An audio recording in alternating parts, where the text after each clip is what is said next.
Shalom. 2 Korintus 6 ayat 1. 2 Korintus 6 ayat 1. Sebagai teman-teman sekerja kami menasihatkan kamu supaya kamu jangan membuat menjadi sia-sia kasih karunia Allah yang kita terima.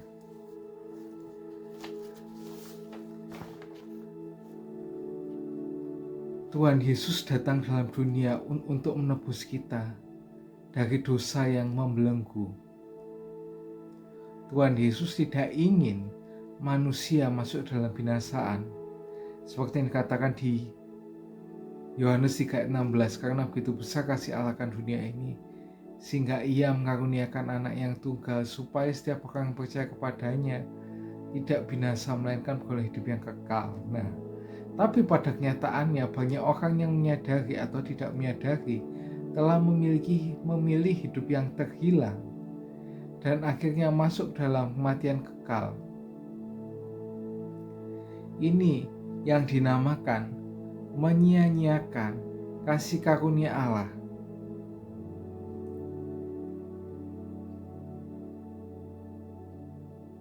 Apa sih itu kasih karunia Allah?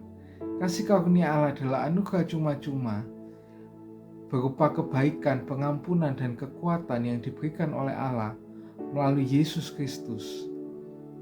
Kasih karunia ini diberi memungkinkan seseorang diselamatkan dari dosa dan menerima hidup yang kekal, dan juga diberdayakan untuk menjalani hidup yang benar. Kasih karunia itu tidak didasarkan pada kelayakan manusia, melainkan karena kebaikan dan kasih Allah itu sendiri. Hari ini kita akan belajar orang yang menyia-nyiakan kasih karunia dari perumpamaan anak yang terhilang.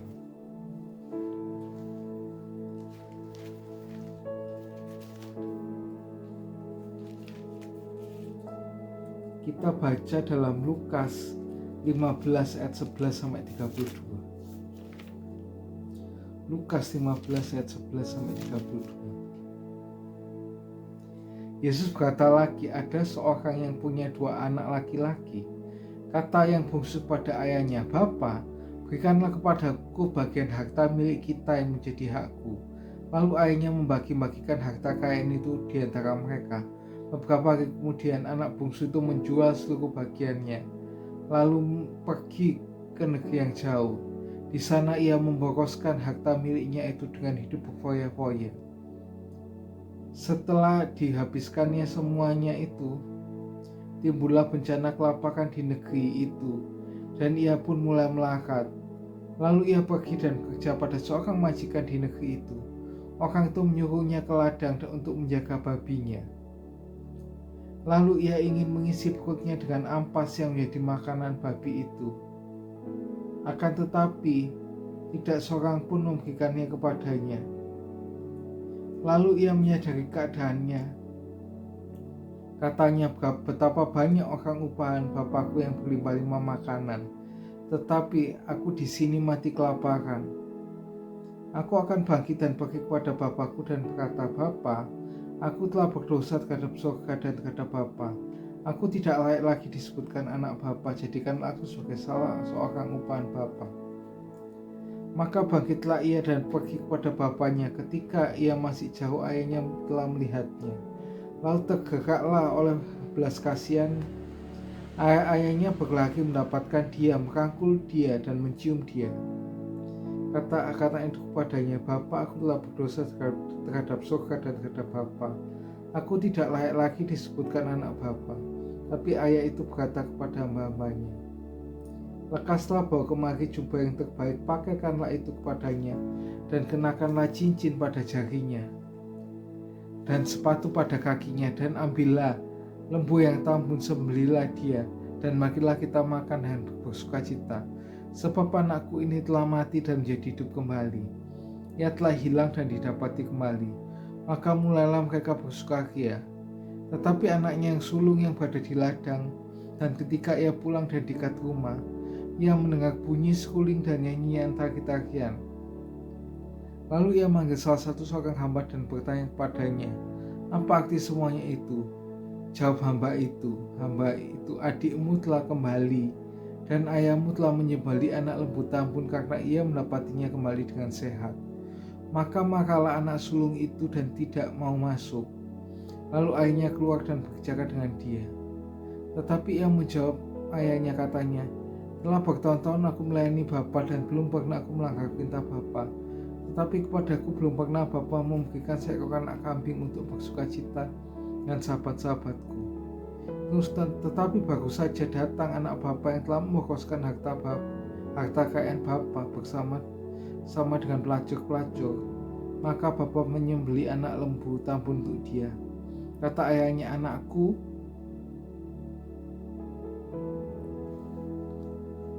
engkau selalu bersama-sama dengan aku dan segala kepunyaanku adalah punyaanmu.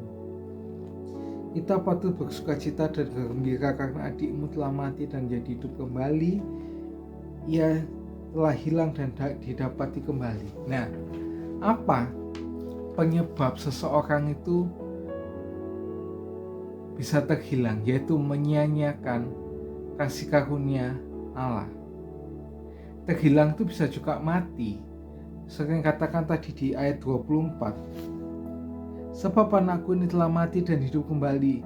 Ia telah hilang dan didapati kembali, maka mulailah mereka bersukaria." Apa yang menyebabkan itu? Yang pertama, yaitu hatinya terikat dengan dunia atau berhala. Kita baca di Matius 15 ayat yang ke-12. Matius 15 ayat 12. Maka datanglah murid-muridnya dan bertanya kepadanya, "Engkau tahu bahwa perkataanmu telah menjadi batu sandungan bagi orang Farisi." Nah, kita nggak bisa mengabdi sama dua tuan. Kita akan membenci seorang dan mengasihi yang lain, atau kita setia pada seorang dan kita tidak mengindahkan yang lain.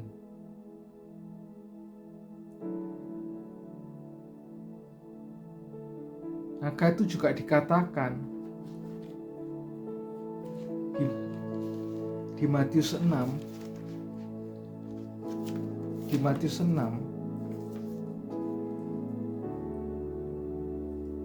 ayat 24, "Tak ada seorang pun yang dapat mengabdi kepada dua tuan, karena jika demikian ia akan membenci yang seorang dan mengasihi yang lain, atau ia akan setia kepada yang lain dan seorang tidak mengindahkan yang lain. Kamu tidak dapat mengabdi kepada Allah dan juga kepada Mamon." Nah, di sini kata Mamon itu sering diartikan sebagai kekayaan atau uang yang didewakan. Maka itu di Matius 6 ayat 21 dikatakan, "Karena di mana hartamu berada, di situ juga hatimu berada." Masalah itu bisa menjadi berhala buat kita kalau dengan adanya masalah kita itu bisa menjauh dari Tuhan. Dan fokus hidup kita tertuju pada masalah. Masalah itu juga bisa mempengaruhi pikiran kita ketika kita berdoa dan sehingga kita tidak fokus pada Tuhan karena kita merasa Tuhan itu mengabaikan kita. Apa akibat kita terikat dengan harta? Orang kaya yang terikat dengan harta atau dunia atau berhala akhirnya sukar masuk dalam kerajaan Allah, ya. Seperti yang di program baru kita itu ya, di Truth is One itu kan kita sudah bahas itu ya. Kita baca di Lukas 18 ayat 22 sampai 25. Lukas 18 ayat 22 sampai 25. Ada seorang pemimpin bertanya kepada Yesus, katanya 22 ya. Mendengar hal itu, Yesus kata kepadanya, "Masih tinggal satu hal lagi yang kau harus lakukan. Jualah segala yang kau miliki bagi orang miskin dan bagi-bagikanlah kepada orang miskin, maka engkau akan beroleh harta di surga. Kemudian datanglah kemari dan ikutlah aku." Ketika orang itu mendengar kataan itu, dia menjadi amat sedih sebab ia sangat kaya. Lalu Yesus memandang dia dan berkata, Alangkah sukanya orang yang beruang masuk dalam kerajaan Allah. Sebab lebih mudah seekor unta masuk dalam lubang jarum daripada seorang kaya masuk dalam kerajaan surga. Nah, orang kaya ini tanpa Yesus ya. Orang kaya tanpa Yesus itu kayak apa? Tidak diberi hikmat, sehingga ia tidak memikirkan masa depannya. Karena itu kita baca di Lukas 15 ayat 13. Beberapa hari kemudian anak bungsu itu menjual seluruh bagiannya, lalu pergi ke negeri yang jauh. Di sana ia memboroskan harta miliknya itu lalu hidup dengan foya-foya. Sehingga itu berakibatnya apa? Celaka. Kita baca di Lukas 6 ayat 24. Dan katanya lagi, aku berkata kepadamu. Lukas 6, salah. Lukas 6 ayat 24. Tetapi celakalah kamu yang karena kekayaanmu kamu telah memperoleh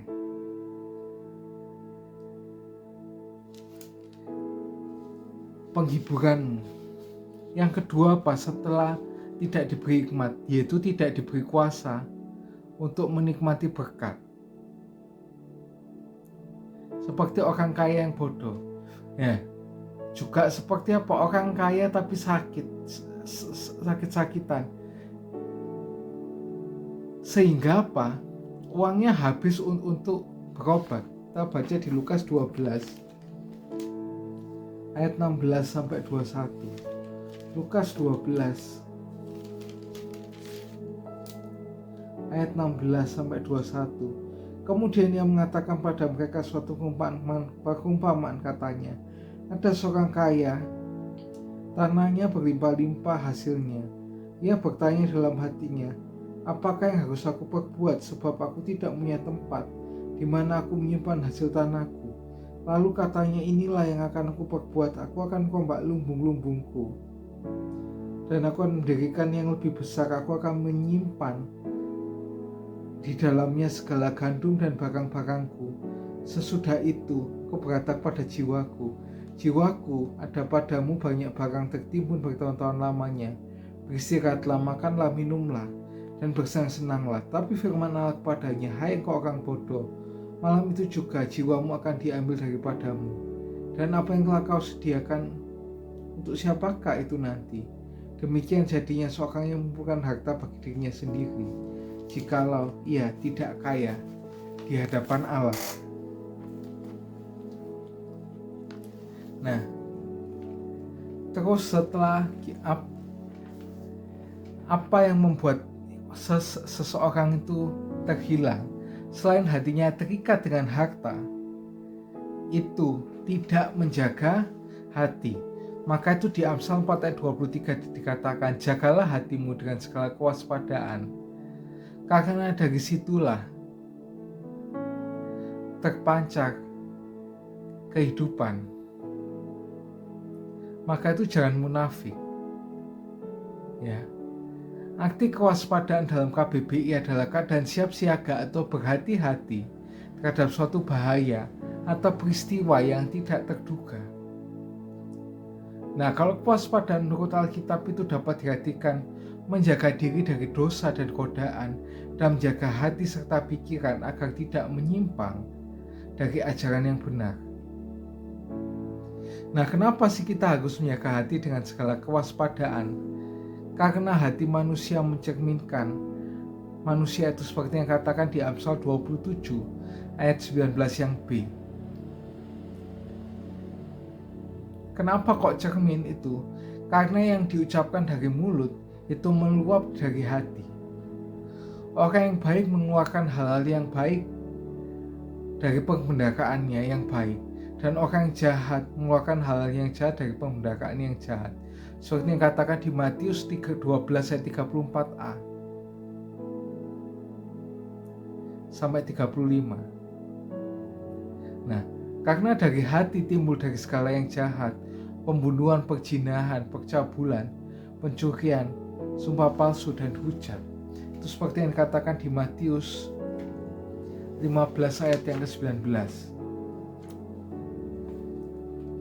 Contoh hal-hal yang membuat kita itu tidak memancarkan kehidupan. Yang pertama itu marah, seperti yang ada di Lukas 15 ayat 28. Maka marahlah anak sulung itu dan ia tidak mau masuk, lalu ayahnya keluar dan berbicara dengan dia. Yang kedua itu iri hati atau kedengkian. Itu artinya apa? Adalah keinginan untuk memiliki apa yang dimiliki oleh orang lain, baik itu harta, status, maupun kualitas, dan seringkali diwarnai dengan kebencian atau kesedihan atas kebaikan orang lain.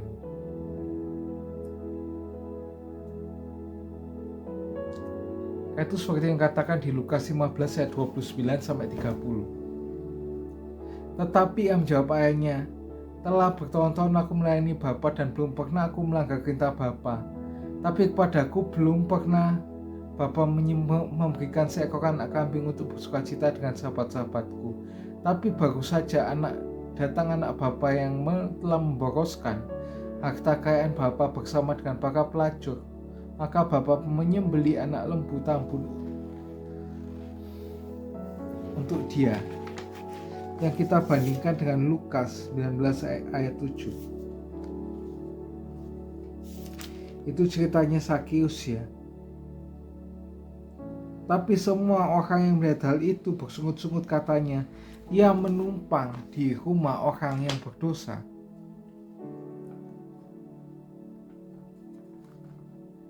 Terus apa akibat yang diterima oleh orang yang terhilang? Kita baca di Galatia 5 ayat 19 sampai 21. Galatia 5 ayat 19 ayat 21.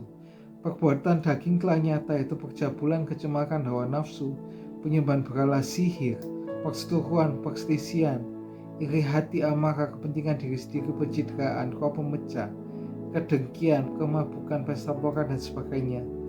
Terhadap semuanya itu telah kuperingatkan kamu seperti yang telah kuperbuat dulu, bahwa barang siapa melakukan hal yang demikian tidak dapat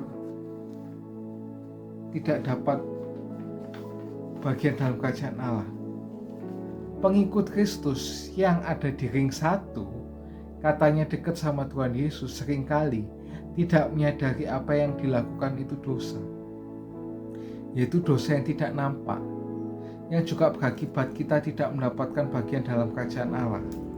Maka itu di Matius 7 ayat 21 itu sudah dikatakan apa? Ini ayat yang sangat populer dan banyak disalahgunakan. Bukan setiap orang yang berseru kepadaku Tuhan, Tuhan akan masuk dalam kerajaan surga, melainkan yang melakukan kehendak Bapakku yang di surga. Ya, ini sudah melakukan pekerjaan Tuhan dengan penuh kuasa, tapi Bapak menolaknya karena ia berbuat kejahatan, karakternya tidak berubah. Bukan karena mujizat apa itu sudah selesai ya. Jangan dibodohi sama narasi-narasi seperti itu. Tapi yang karakternya tidak berubah, meskipun kita tidak melakukan mujizat, kita tidak bernubuat, tapi kita melayani Tuhan dengan hati kita atau karakter kita tidak berubah, sama saja kita itu akan ditolak Bapa dan akhirnya masuk ke neraka ya. Maka itu di Matius 13 ayat 41 sampai 42 itu dikatakan, anak manusia akan menyuruh malaikatnya dan mereka akan mengumpulkan segala sesuatu yang menyesatkan dan semua orang yang melakukan kejahatan dari dalam kerajaannya, semuanya itu akan dicampakkan dalam dapur api. Di sanalah akan terdapat ratap dan kertak gigi. Hal ini tuh ditakutkan oleh Rasul Paulus, sehingga dikatakan di 1 Korintus 9 ayat 27, tapi aku melatih tubuhku dan menguasainya seluruhnya, supaya sesudah memberitakan Injil kepada orang lain, jangan aku sendiri ditolak. Paulus saja ngomong gini kok, berarti bukan karena mujizat, bukan karena nubuat, bukan karena apapun itu ya, tapi karena karakter kita yang tidak berubah. Apa sih penyebab kita tidak bisa menjaga hati? Yang pertama yaitu kita merasa dekat dengan Tuhan atau ring satu tadi yang disebut.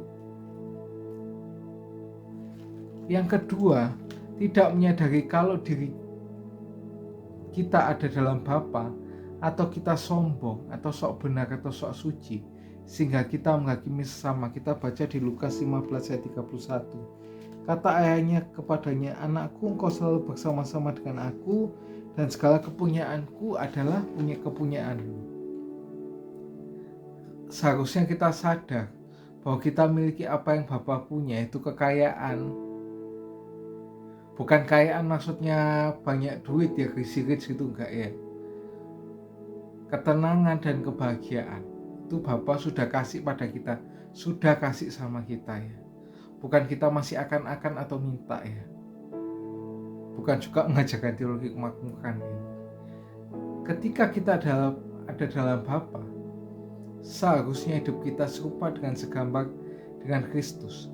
Maka itu di Roma 8 ayat 29a dikatakan, sebab semua orang yang dipilihnya dari semula, mereka juga ditentukannya dari semula menjadi serupa dengan gambaran anaknya.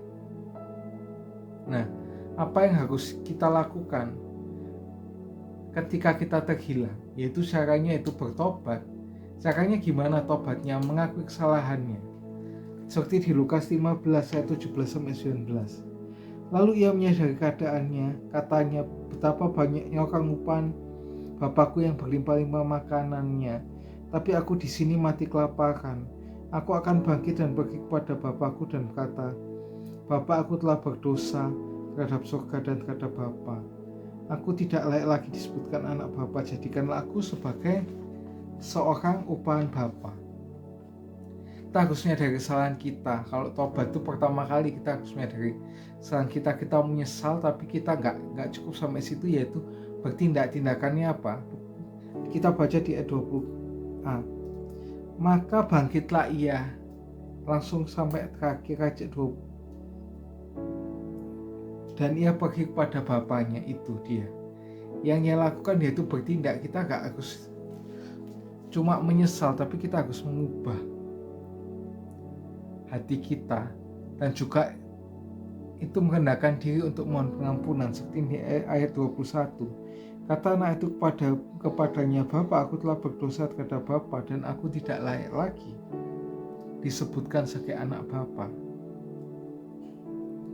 Jangan takut untuk kita datang pada Bapa di surga kalau kita telah terhilang, karena Bapa di surga itu setia dan belas kasihan. Seperti yang ayat di 20b tadi, ketika masih jauh ayahnya telah melihatnya, lalu tergeraklah oleh belas kasihan. Ayahnya berlari mendapatkan dia, lalu merangkul dan mencium dia.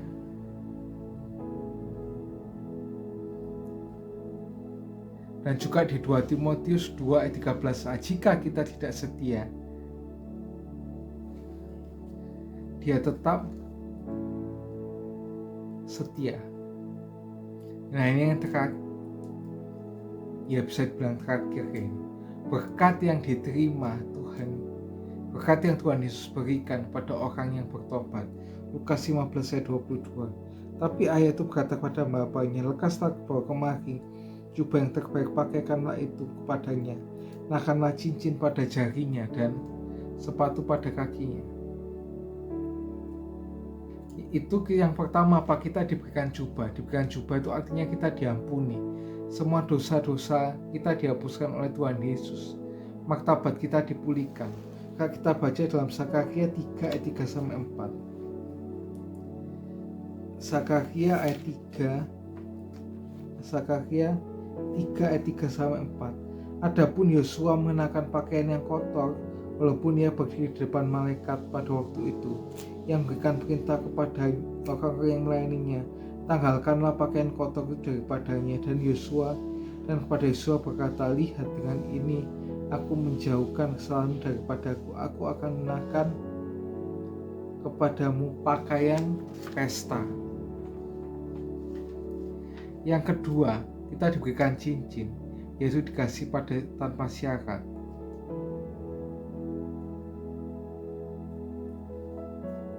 Kita baca di Kejadian 41 ayat 42. Kejadian 41 ayat 42. Sesudah itu Fir'aun menanggalkan cincin meterainya dari jarinya dan mengenakannya pada jari Yusuf. Dipakaikannya kepada Yusuf pakaian dari dan kain halus dan digantungkan kain kalung emas pada lehernya.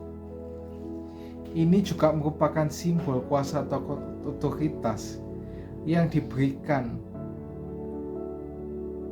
kewenangan sebagai anggota keluarga. Yang terakhir itu kita diberikan sepatu yang artinya disertai, setiap langkah kita diatur oleh Tuhan. Di lagu tiap langkahku diatur oleh Tuhan. Nah, status orang merdeka bukan budak yang seringkali bertelanjang kaki. Budak itu nggak pernah pakai alas kaki, bukan berarti menghina, tapi memang waktu itu budak itu nggak pernah pakai alas kaki ya. Nah, terus gimana sikap hati kita jika ada saudara yang bertobat atau kembali pada Bapa itu disambut? Lukas 15 ayat 7 dan juga ayat yang ke-32. Aku berkata kepadamu, demikian juga ada sukacita di surga karena satu orang berdosa yang bertobat, lebih daripada sukacita karena 99 orang benar yang tidak memerlukan pertobatan. Ayat yang 32, karena patut bersukacita dan bergembira karena adikmu telah mati dan menjadi hidup, ia telah hilang dan didapati kembali. Jadi apa hal yang membuat kita itu kehilangan kasih karunia? Yaitu hati kita terikat dengan berhala, kita tidak menjaga hati. Terus apa yang kita harus lakukan kalau kita itu sudah terhilang? Kita harus menyadari kesalahan, bertindak, dan merendahkan diri sendiri. Terus apa yang kita dapatkan kalau kita sudah bertobat? Dapat jubah, kita diampuni, cincin artinya ada kasih tanpa syarat, dan sepatu artinya penyertaan Tuhan. See you and God bless you.